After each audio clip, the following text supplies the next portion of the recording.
Alright guys, so here's the review of the Duka 109. So you're probably wondering what is that. You probably know it more as the Duka IWC Aquatimer Homage.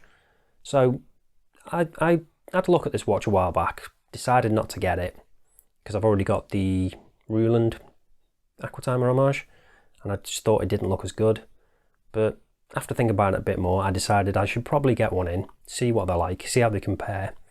So I'll quickly go over a couple of little comparisons and bits and pieces in this review. So full disclosure, they actually sent me this watch for free. I don't have to send it back, but you know the score. It's not going to change the way I do my reviews. Going to keep it 100% honest all the time, no matter what. Even if that means they don't send me another watch. And that, spoiler alert, might be the case with this one, I think. But anyway, let's get down to it and find out if it's any good. So here's the packaging you get it in. The Duka branded on there in gold. Does actually look quite nice. And it's a magnetic box. We've got a few bits in here. Talk about this before we get to the watch. So you've got the guarantee card, which tends to be the usual case with AliExpress, not dated or stamped. User manual, not interested in them. Cleaning cloth, which is actually branded, again in the gold. Quickly show you these links that I've taken out. So you can see I've taken out quite a few. And it is a H-link bracelet. And we have actually got screw links, which was a nice surprise. I didn't think they were going to be screw links, I thought they were going to be push pins. So that is nice. And here's the actual watch. So, as you can tell, it's a bit different to most of those images in the thumbnail that were on the listings previously. Because they did go through quite a few different versions before I think they finally actually made it. So let's address the elephant in the room. And that is the Hruodland. So I also have that one as well.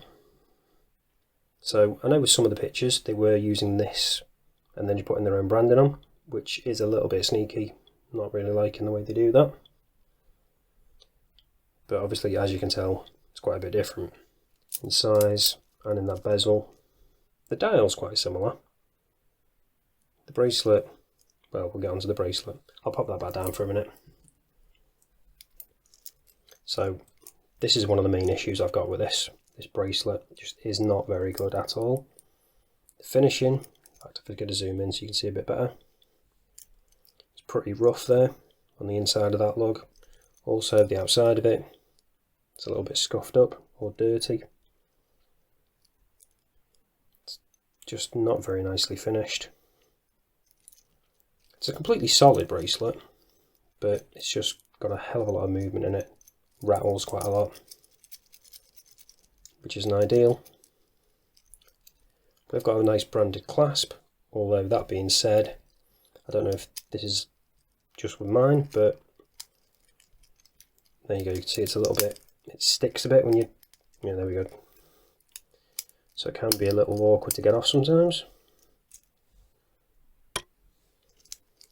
As for the dial though, getting back to that quickly, that is actually quite nicely done. So we're going to zoom in on that. So we've got a nice bit of depth on those indices. And then the sunken middle part of the dial. And then the raised chapter ring with those indices like inlaid into it. And you can also see we've got that yellow tip on the second hand. And the hands are quite nicely done too. They're nicely finished. So that is quite nice. Do you like that? All the text is just printed, nothing applied. So we've got 100 metre water resistance on this. You can probably see as well we've got Japan movement. That's because this one's an NH35, whereas the Hruodland is actually a PT5000. So when it comes to the bezel on this, it's a 120 click, and it is a ceramic insert, whereas if I quickly bring in the Hruodland one, that's actually a sapphire insert, and it's a slightly curved one. So 120 click.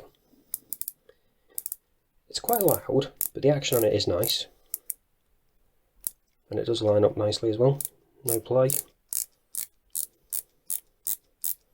So overall, quite happy with the bezel. And as I said, lines up nicely.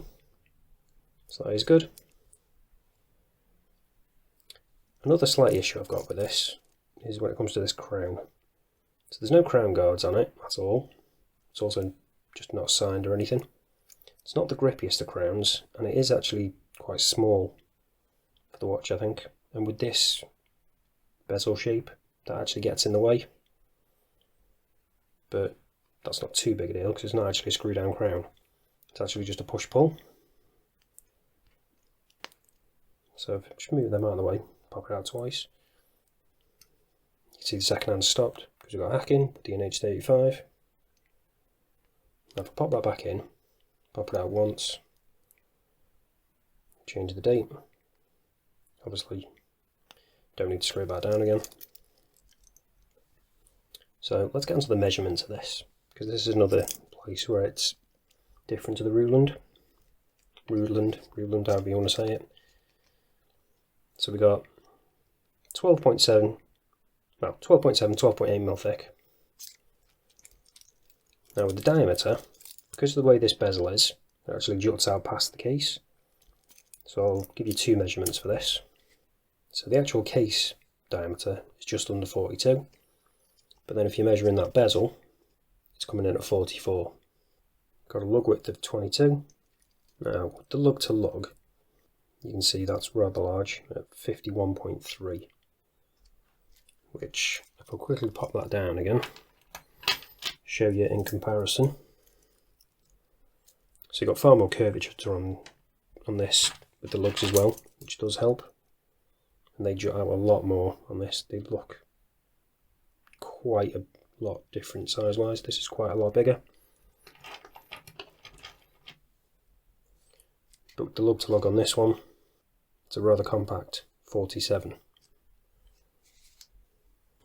So again, just another place where the Hruodland is just a bit more wearable. And again, that rattling of that bracelet. With the Hruodland, you get a little bit, but nowhere near as much. So we've got 100 bar waterproof, which obviously it isn't waterproof, it's just water resistant. Then we got stainless steel 109, which is the model number. Got solid end links. Like I say, they don't actually move. The end links aren't too bad. It's just where this connects, it's a little bit rattly, a little bit too loose. And then we got that quite nice case back design. So now let's test out the sapphire. Well, see if it is sapphire. Using the trusty Diamond Selector 2. And yep, we have got sapphire crystal. So that is actually quite good. Do you like that? Oh, and I forgot to mention, it is actually ever so curved, that crystal. Not domed, but curved. Which does look good. Do you like that? Nice effect. So now let's talk about the Lume. So you can see a tiny little bit there already. But just charge it up, give it a proper chance.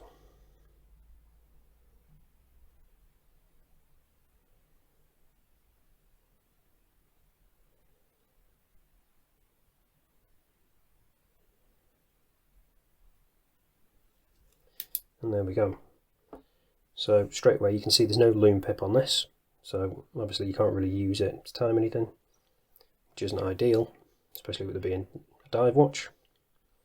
You can also see as well that Lume is very patchy on this, not consistent across all the indices or the hands, and it's fading pretty quickly already. So not really that good Lume this. Again, as a quick comparison, I'll bring in the Hruodland and I'll charge them both up again so you can see the comparison between the two.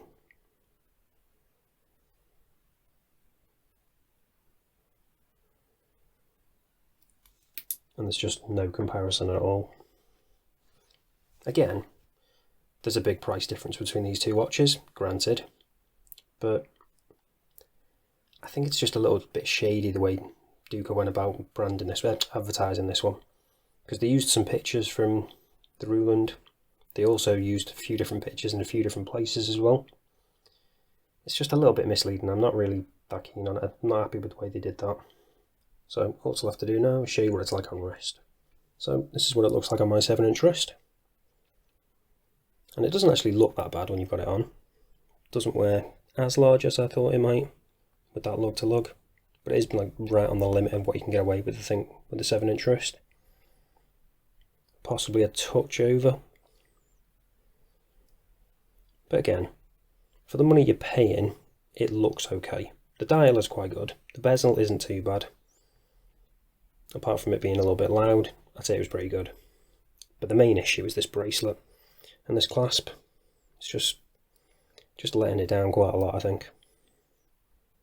If they were better, I probably would recommend it. But given the watches you can get for around this price, I just don't think this is up there quality-wise. Especially when you can get things like these. I'd recommend either of those two over this, to be honest, because they're just far better quality overall. This is a pretty good head of the watch, with a couple of little caveats, but the bracelet just lets it down quite a lot. If you want this particular watch, or this design should I say, I would definitely be going for, obviously it costs a lot more, the Hruodland, and if you haven't seen the review for that, I'll leave a link to that up here, because it is really, really good, really quality piece. If you want that look, I would definitely recommend that one. If you can't afford that, obviously, you could go for this, but as long as you're aware of the issues, if you do. If you're happy with those, you can live with them, or if you want to put it on a different strap or something, or a different bracelet, then I think you'll probably be fairly happy. Especially if you pick it up in the sale as well, because it'll probably be quite a bit cheaper. But that's it for this one, guys. Thanks for watching, and I'll see you in the next one.